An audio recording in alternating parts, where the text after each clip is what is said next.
Histoire d'Or présente, histoire de vous dire merci. Merci. Merci. Merci. Merci. Merci. L'histoire continue avec Histoire d'Or. Toutes nos équipes vous remercient de votre fidélité et vous attendent en magasin ou sur notre site histoiredor.com pour trouver le bijou idéal pour ce Noël si particulier. Histoire d'Or, votre histoire en bijoux. La Fabrique Audio présente. Et Simon a disparu. Mec, c'est un magicien, quoi. Hop là. Hop là, hop là. Ça va, pas non plus. 5, 4, 3, 2, 1. We're online. And you've got it. Quand je suis tombée enceinte, t'étais même pas le père et pourtant t'étais là. On peut le faire en écoutant le CD du Cri des Baleines. Comment t'as fait pour venir si vite? Je ne fais pas l'amour, je baise. Peu importe si c'est le mauvais choix ou un choix précipité. Je t'aime. Ça valait le coup. C'est magnifique. Je t'aime. Ne me touche pas. Et je suis très heureux pour toi. Est-ce que ça te dérange si on appelle ma mère? Et peut-être que si on s'est séparés autant de fois, c'était seulement parce qu'on en avait besoin. Vraiment désolée. J'en suis... Tu t'en vas. Non, prie, fais pas ça. Salut tout le monde, merci d'être avec nous, le podcast du déconfinement. On est là, phase 2, on est ravis de vous retrouver. Un Parisien, Réunionnais, Avignonnais, Marseillais, Brésilien des États-Unis d'Amérique avec nous. Salut Simon. Bonjour. T'es bien résumé ou pas? Oui, réunionnais, je sais pas. Ah oui, si, pardon. Oui, oui. T'avais tenu. Bah, quand même. C'est la nouvelle élève de ce podcast et elle a déjà reçu son premier bulletin scolaire, élève très bavarde. Et ça nous plaît dans Et Pourquoi Pas. C'est donc un 20 sur 20 pour Marine. Bonjour la nouvelle Marine. Hello. Comment ça va? Ça va toujours bien. Elle n'y est pas pour rien dans l'histoire de la sardine qui a bouché le vieux port de Marseille. C'est la Marseillaise Angèle qui est dans Pourquoi Pas aujourd'hui encore. Bonjour Angèle. Et la sardine, c'était moi. Tu connais l'histoire, la véritable histoire de la sardine qui a bouché le port? Oui, c'était un bateau qui s'appelait la sardine. Et en fait, il s'appelait la Fardine, je crois. Je crois que c'était pas un S, c'était un F. Ouais, il me semble. Ah, peut-être. Mais en tout cas, il s'est échoué dans le port. Et du coup, on dit qu'il a bouché le port. Ah là là là là. Marseille. Bon, comment ça se passe à Marseille? Bon, écoute, ça va, hein. Tout va bien, ouais. French chemin, ça va. Comment ça se passe à Paris pour toi, Simon? Ça va, je profite des derniers instants avec pas trop de monde dehors. Enfin, attention. Pour aller faire du jogging, il y a du monde. Mais pour aller bosser, ça va, c'est agréable. Eh, tu vois qu'on les a pas vus, les berges, là, de la Seine? Ah ouais. C'est Paris-Plage avant l'heure, quoi. Marine, comment ça va du côté de Istres? On n'est pas loin de Marseille, pour celles et ceux qui connaîtraient pas. On est dans les Bouches-du-Rhône. Bah écoute, déconfiné. Déconfiné. Et plutôt heureuse d'être déconfiné. Oui. Bon. Qui n'est pas heureux d'être déconfiné? Bon, vous le savez, Et Pourquoi Pas, le podcast qui parle de tout et surtout de rien, évidemment. Non, on parle d'amour ici, on parle de quoi? De sexualité, on parle d'amitié, on parle de la vie, la vraie. Le podcast de la vie, la vraie, c'est Et Pourquoi Pas. Parlez-en autour de vous, hein. C'est parti pour un nouveau numéro de Et Pourquoi Pas. Hot. And you've got it. Alors, Pourquoi Pas ouvre un grand débat national aujourd'hui. Tiens, si vous vous posez des questions d'ailleurs dans la vie, dites-le nous, contact@lafabriqueaudio.com, la fabrique avec un K. Sur n'importe quel réseau social, vous pouvez également nous lâcher des petits commentaires, des petits avis. Vous pouvez nous faire des coucous sur Apple Podcast. Le débat qui concerne aujourd'hui le message de Géraldine qui nous dit qu'elle est sur Tinder. Elle est homo, donc elle recherche des filles sur Tinder. Sauf que toutes les propositions qu'elle a, ce sont des filles qui sont avec des mecs et qui cherchent un plan à 3 avec leurs mecs. Donc elle nous dit en gros qu'elle a une statistique sur Tinder. Elle s'est rendue compte qu'une fille sur 2 était sur Tinder pour rechercher un plan à 3 pour son mec. Est-ce que vous avez des infos sur ça?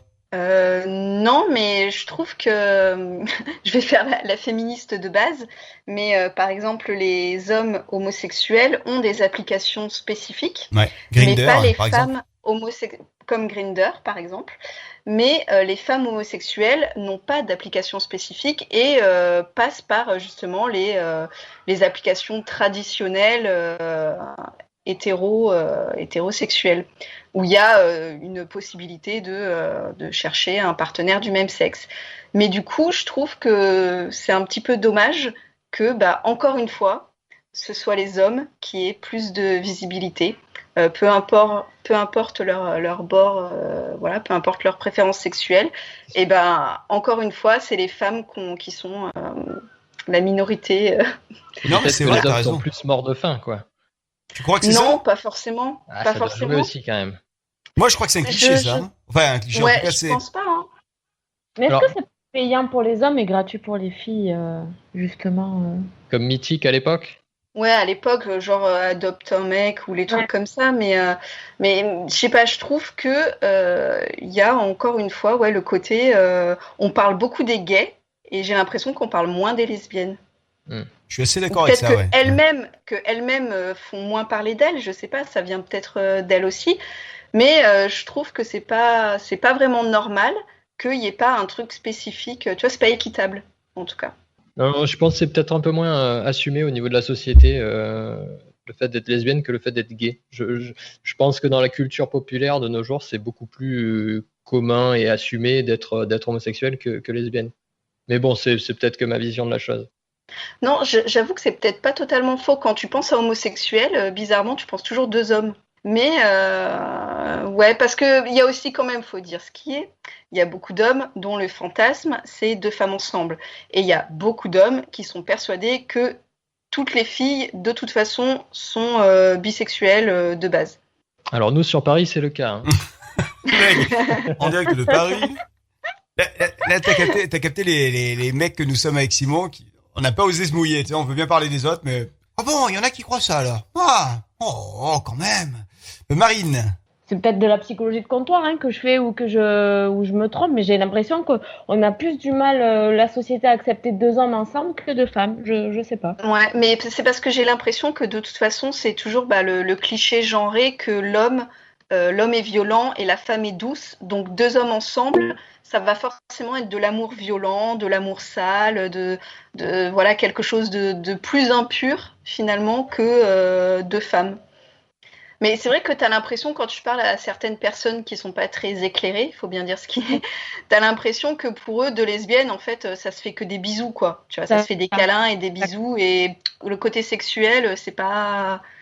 ils occultent un peu, alors que 2 mecs, c'est forcément violent, c'est forcément sale, c'est forcément du fétichisme, des trucs hyper poussés, tu vois. Et il y a encore beaucoup de clichés comme ça. C'est vrai que de toutes les manières, on vit dans une société, il me semble, où c'est quand même les désirs et les fantasmes des hommes qui sont mis en avant par rapport à ceux des femmes. Donc effectivement, l'un des fantasmes, c'est le plan A3, l'un des fantasmes, c'est les lesbiennes, parce que c'est vrai que c'est le fantasme de beaucoup de mecs, etc. Donc du coup, la société de manière générale est plus tendre avec les filles sur ce rapport-là qu'avec les mecs, effectivement. Ouais. Mais c'est encore une fois peut-être axé, basé sur le fantasme masculin, quoi. C'est juste qu'on est dans une société patriarcale, on a beau dire ce qu'on veut, même encore en 2020, c'est encore l'homme qui décide, et c'est l'homme qui a une plus grande visibilité que voilà, la femme, elle passe après. Mais c'est vrai que c'est dommage qu'il existe. Enfin, alors peut-être qu'il en existe et qu'on connaît pas aussi, encore une fois. J'en connais une de nom d'application du temps où j'étais lesbienne, je l'utilisais de temps en temps. Non, j'ai entendu parler d'une qui s'appelle Her, H-E-R. Il me semble que c'est une appli, c'est l'équivalent de Grindr pour lesbiennes. D'accord, ok. Mais effectivement, c'est à peu près la seule dont j'ai entendu parler, quoi. Et alors effectivement, il y a plein de filles sur Tinder qui cherchent des filles et qui se font brancher par d'autres meufs, mais qui sont en couple, tu vois, qui sont avec des mecs, quoi, et qui viennent juste choper la fille du plan d'un soir, quoi. Donc c'est vrai que ça doit être pas évident et un peu pénible au bout d'un moment pour les meufs qui cherchent une vraie relation ou une véritable aventure, mais juste avec une personne, pas avec une fille plus un mec. Enfin, tu vois, ça doit être un peu lourd, quoi. En tous les cas, si vous avez des choses à dire sur ça, si vous avez des témoignages à apporter, n'hésitez pas, on vous attend. Hein. Comme d'habitude, des vidéos, contact lafabriqueaudio.com, la fabrique avec un K. Si vous le voulez bien, tiens, on a un quiz à vous proposer, le sexo quiz. Tiens, et pourquoi pas le sexo quiz? Peu importe si c'est le mauvais choix ou un choix précipité. J'en suis... Tu t'en vas. Je t'en prie, ne fais pas ça. Vraiment, désolée. C'est facile, c'est tout simple. Le Sexo Quiz, c'est des questions sur la sexualité, sur l'amour. À vous d'y répondre. Comme d'habitude, hein, Marine, t'as capté le principe. Angèle également, Simon également. Vous donnez votre prénom, vous donnez votre réponse. Et attention, on commence avec cette première question. Quel aliment est réputé pour être aphrodisiaque entre l'huile, pas du tout, l'huître, l'asperge ou la moule? Simon. L'huître. Angèle. Bah, l'huître. Ah ben j'en savais rien du tout. Bah l'huître. C'est une bonne réponse. T'aurais dit quoi là comme ça? L'asperge. Ah non, justement non. L'asperge c'est réputé pour l'odeur. Ouais. Pour le coup non, ouais. Le Kama Sutra est composé de combien de livres d'après vous? Parce que vous savez que il y a pas juste un bouquin quoi, c'est plusieurs bouquins. Combien? Aucune idée. 11. 11 bouquins. On va faire celui qui s'en rapproche le plus évidemment. Hein. Allez, moi j'aurais dit qu'un seul, mais je savais pas qu'il y avait plusieurs. Okay. Ouais, moi aussi je savais pas qu'il y avait plusieurs tomes. En fait c'est 7 tomes, 7 livres du Kama Sutra. Encore une fois le chiffre 7 qui réapparaît, c'est dingue. Hein. Combien de terminaisons nerveuses possède d'après vous le clitoris? Allez, à 500 près. Ah, j'allais dire beaucoup. Attends, je suis en train de compter. Combien? 3000 pour Marine. Je sais pas du tout. Et je vais dire comme que je suis l'avis de Marine. D'accord. 3000. Simon? J'aurais dit beaucoup plus, mais je suis une quiche en anatomie, donc... Donc je dis 3000. Je vais dire 3001. C'était 8000. 8000 terminaisons nerveuses, ouais. Et je crois de mémoire me souvenir que chez l'homme, le gland, c'est genre à peine 300 ou 500, enfin voilà.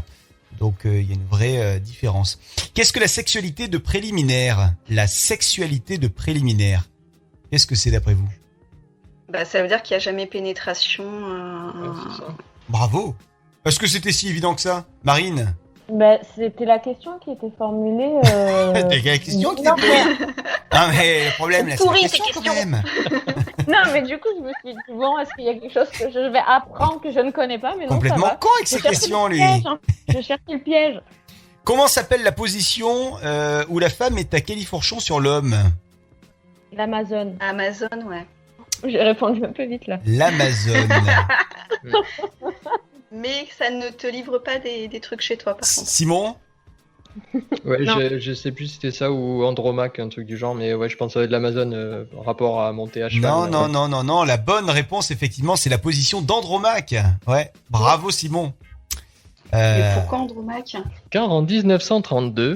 Oui, parce que t'as assise sur le mec de face et assise sur le mec de dos. Donc il faut que tu sois précis dans tes questions, Flo. La question de Flo. Alors je vais vous envoyer la photo. Et après, vous me donnerez la réponse. En moyenne, le pénis en érection mesure combien de centimètres d'après vous? À plus ou moins 20 cm près. Simon? 16. 16, ok. On salue ton mari. Monsieur, bonjour. Angèle? La moyenne. Ouais, je dirais dans ces eaux-là, 16-17. J'en ai aucune idée en fait. C'est au niveau mondial ou c'est France ou c'est un truc ouais, c'est au niveau mondial, ouais. Je dirais 13-7. Ah, il est bon le gars, il est bon, c'est 13 cm effectivement, mais je crois que c'est... En réalité, j'ai mis 13, mais je crois que c'est 13-7 effectivement le bon truc. Ah, le gars, il a le chiffre en tête. Regarde. On se rassure comme on peut. Que signifie le sigle BDSM? Est-ce que ça signifie bondage, discipline, sadomasochisme?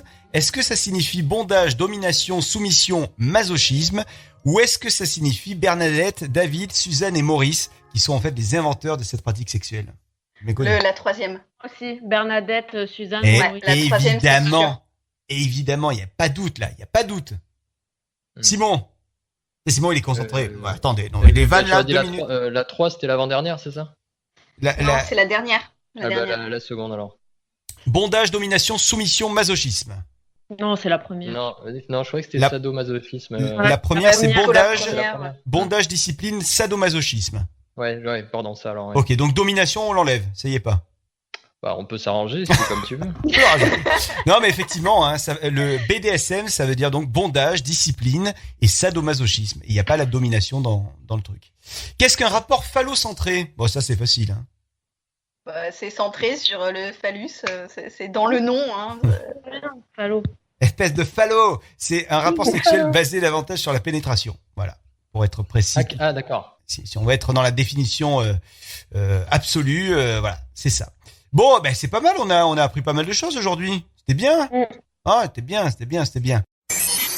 In your face, all over the place. We're online. And you've got it. Et pourquoi pas un petit peu d'amour. Tiens, quelle est votre définition de l'amour, Angèle, tiens, pour commencer. Oh, pourquoi c'est toujours moi qui commence? Mais je sais pas. Parce que c'est Angèle. Je sais pas. Écoute, si on en avait une toute prête de définition de l'amour, l'amour, c'est un mot qui regroupe tellement de trucs, genre j'aime les fraises, j'aime mon chat, j'aime ma mère, je t'aime toi, j'aime mon mec, enfin tu vois, j'aime ma sœur. Bon, ben alors l'amour avec un partenaire ou une partenaire. Voilà. Écoute, si je le savais, je te le dirais. Je sais pas, c'est un mélange d'affection, d'attirance physique, de respect, d'admiration, de tendresse. J'en sais rien, moi. Marine. N'insiste pas. On a le droit de faire une citation? Ah bah ouais. Et citation conseillée. Aimer, c'est regarder ensemble dans la même direction. Ah non, ça c'est la levrette. Simon. Aimer, c'est ce qu'il y a plus de beau. C'est voler plus haut. Non, pour moi, c'est plus, quitte à être un tue-l'amour, mais pour moi, c'est plus une réaction chimique, si tu veux, biologique, qui fait que tu contrôles pas forcément avec raison tes émotions, tes sentiments. Ah, c'est pas mal, ça.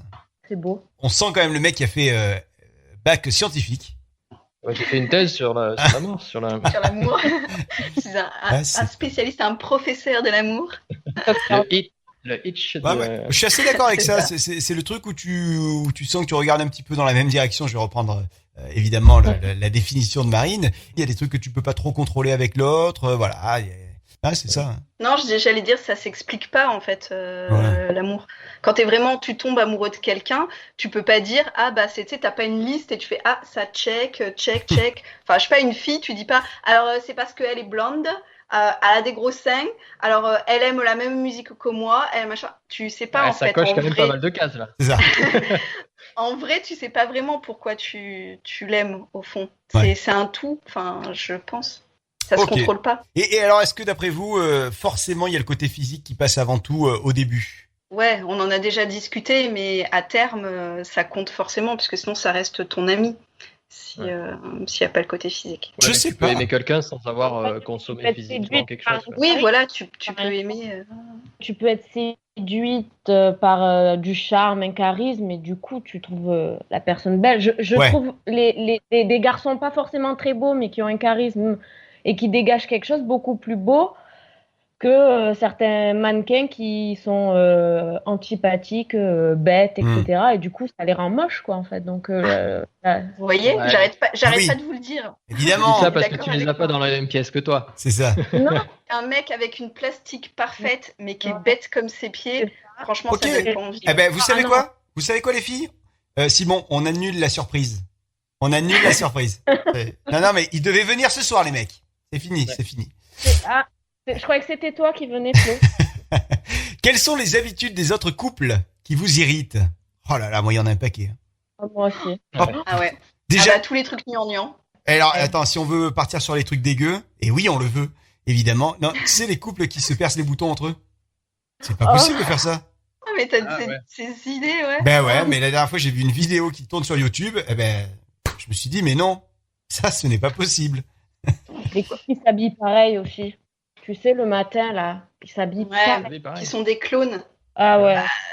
En fait, globalement, tous les couples qui s'oublient individuellement et qui sont là, nous, et qui ne font plus rien, enfin, qui ont plus d'amis, qui ont que des amis communs, qui font que tout ensemble tout le temps, qui n'ont plus aucune individualité. Nous, on aime les Beatles. On aime les Beatles. Qu'on les aime, les Beatles. C'est pas ça. Non, mais tu peux dire tu peux dire nous, mais je veux dire, faut pas que tu oublies de dire je. Il y a des couples qui, à la fin, t'as l'impression que c'est une seule personne, quoi. Ils ont plus du tout d'entité, de personnalité individuelle, quoi. Et c'est pas très sain. Simon, toi tu... Non, moi j'allais être beaucoup moins pointu. Moi, il y a un truc qui m'agace, c'est les couples qui sont trop démonstratifs en public, tout simplement. Ah oui. Qui s'embrassent de manière assez poussée, mais genre en pleine rue. Bon, après, je sais pas si tu te souviens, si on était au même lycée avec Florent, il y avait un couple qui se roulait des patins dans la cour dès qu'il y avait une pause, dès qu'il y avait la récré de 10 heures, dès qu'il y avait un intercours entre midi et 2. Et c'était insupportable. Il y a eu des litres de salive échangés. S'il vous plaît. Il y a aussi, tu sais, les couples avec lesquels t'es en soirée et la nana ou le mec, ils peuvent pas s'empêcher de pas se toucher. C'est-à-dire qu'il y a toujours il faut qu'ils soient toujours en contact. Ouais. Et à un moment donné, t'as envie de dire... T'as ta copine qui te regarde et qui te fait comprendre que voilà, tu vois, c'est ça qu'elle veut. C'est ce truc relou là que j'aimerais bien, d'accord? Ok. Ouais. Tu vois, mais moi, il est attentionné. Tous les trucs gnangnang et les petits surnoms et les machins et les « Et ça va mon bébé, et ça va mon amour, et ça va ma vie, et ouais. Il y a des surnoms qui sont pathétiques quand même. Il y a des trucs qui sont... Moi, ce que j'aime pas, tu vois, par exemple, c'est quand j'entends un couple qui s'appelle dans la rue avec le surnom, tu vois, donc le surnom qui pourrait être mignon, tu vois, genre princesse ou pas. Mais tu sens que c'est vraiment l'habitude et qu'il y a plus rien derrière, tu vois, c'est vraiment c'est comme le mec il l'appellerait Roberta, ben il est en train de l'appeler princesse, mais tu vois, il y a plus rien derrière, quoi. C'est ça, j'aime pas. Ben ça se trouve c'est qu'il se rappelle plus de son prénom surtout. C'est souvent ça. Ouais. Eh oui. Chérie. Ma princesse, mon amour, mon soleil. Quelle serait la chanson qui serait la bande originale de votre vie? La nouvelle, Marine. Je dirais Drôle de vie de Véronique Sanson. Attends, je vois pas laquelle c'est, pardon. Ça a été repris dans Tout ce qui brille avec Leila Bekti et... Ouais. Et ça donne quoi si tu chantes là par exemple? Non, vraiment tu veux... Non. Mais oui. C'est un piège. C'est un piège. Ne prends pas la perche, ne prends pas la perche. Si je sais que tu m'aimes, la vie que tu aimes au fond de moi me donne tous ces emblèmes, me touche quand même du bout de ses doigts. Même si tu as des problèmes, tu sais que je t'aime, ça t'aidera. Laisse les autres totems, tes drôles de poèmes et viens avec moi. Simon. Je vais dire la lambada. Oui. mais oui. Pourquoi? Parce que tu entends le nom de la chanson, tu dis c'est un peu ridicule, machin. Non, écoute la chanson, franchement, c'est une chanson tout à fait correcte. Et en plus, sincèrement, je pense que c'est une des chansons mainstream, une des premières que j'ai entendues dans ma vie, dont je me souviens encore à l'heure actuelle. J'étais tout petit. En fait, t'es sérieux dans ta réponse? Ouais, je suis sérieux. D'accord. Et en fait, et je m'identifie un peu au... Je sais pas si vous avez vu le clip, si vous vous souvenez du clip, mais il y avait un petit garçon. Et il voulait danser avec la fille. Une blonde qui était plus grande que lui. Ok. Tu aimes les grandes blondes donc. À l'époque, ouais. À l'époque, ouais. Attention, info de Marine. Oui, la lambada est sortie l'été. C'est le tube de l'été de mon année de naissance, donc je valide. Putain, on dirait Laurent Boyer, quoi. Ah oui, alors que oui, moi j'étais déjà grande quand été 89. La lambada est sortie. Angèle. Moi, je dirais la chanson Smile de Nat King Cole. D'accord, déjà tu vas apprendre à le prononcer et ensuite tu pourras dire Nat King Cole. Nat King Cole. Ouais, c'est vrai. T'aurais pu prendre un truc plus simple à dire, quoi. C'est ça, Patrick Sébastien, c'était beaucoup plus simple. Parce que dedans, ça, en résumé, ça dit qu'il faut continuer à sourire même quand rien ne va. Ok. Voilà. C'est quoi, Florent? Bonne raison. La bande originale du film In the Mood for Love, tu vois, je trouvais que c'était... Ah oui. Tu sais, c'est ce violon là. Enfin, je sais plus si c'est exactement ça, mais enfin... Vous voyez à peu près le délire. Alors, si vous ne disposiez que de 5 minutes pour juger une personne lors d'un rendez-vous, quelle serait la question que vous poseriez à cette personne, Marine? Ce que la personne aime dans la vie. Donc c'est... Ah ouais? Ouais, et pour qui il a voté aussi au président? Ouais, ça c'est pas mal ça. Ouais. Parce que ça peut te faire gagner du temps quand même. Ben, si j'ai que 5 minutes et qu'il me dit... De Villiers. De Villiers. Ah, d'accord. Simon. Est-ce que la personne est heureuse dans la vie? C'est genre une question qu'on te pose rarement en fait, je trouve. Tu rencontres quelqu'un, en général, tu demandes tu fais quoi dans la vie, c'est quoi ton métier, tes trucs. Mais on te demande jamais un truc, est-ce que tu es heureux dans ta vie? Et après, si c'est pour un rendez-vous, mais plutôt amoureux, tu veux dire? Ouais. J'ai pas vraiment de questions réfléchies, mais c'est plus voir comment elle réagit et surtout, est-ce que la personne va te poser des questions en retour, quoi. Parce que là, je pense que c'est ça qui est très révélateur de la personnalité, de savoir si elle s'intéresse, si elle n'est pas que centrée sur elle-même, quoi. C'est vrai. Angèle? Un peu comme Simon et du coup comme Marine, c'est-à-dire de voir un peu la personnalité de la personne que tu as en face de toi et de vérifier quand même si tu as les mêmes valeurs. Parce que si effectivement le mec, tu te rends compte qu'il est... Enfin, moi perso, un mec, je sais pas, chasseur, homophobe, sexiste, qui vénère l'argent et qui, je sais pas moi, qui a le corps de Chris Hemsworth. Eh ben non, je lui dis next. Tu vois, ça m'intéresse pas des masses. Donc avoir des questions où tu vérifies quand même il y a une compatibilité. Après, c'est toujours pareil, ça dépend de l'usage que t'en fais. Si c'est juste pour un plan cul, là, tu lui demandes juste d'être beau et de se taire et voilà. Mais enfin, moi, c'est pas comme ça que je consomme, entre guillemets. J'aime pas ce mot, mais après, si c'est un rendez-vous amoureux, oui, t'essayes de voir si ça peut matcher quand même à long terme.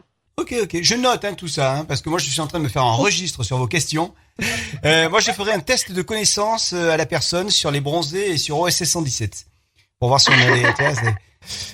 allez, une ou deux questions avant de se quitter, les amis. À quelle avance amoureuse avez-vous du mal à résister? On commence avec Simon, qui a très souvent du mal à résister d'ailleurs, ce garçon. Tout ce que vous avez à proposer, je suis relativement ouvert. Même un pied. Tu lui proposes un pied à Simon, c'est bon. Une chaussette trouée.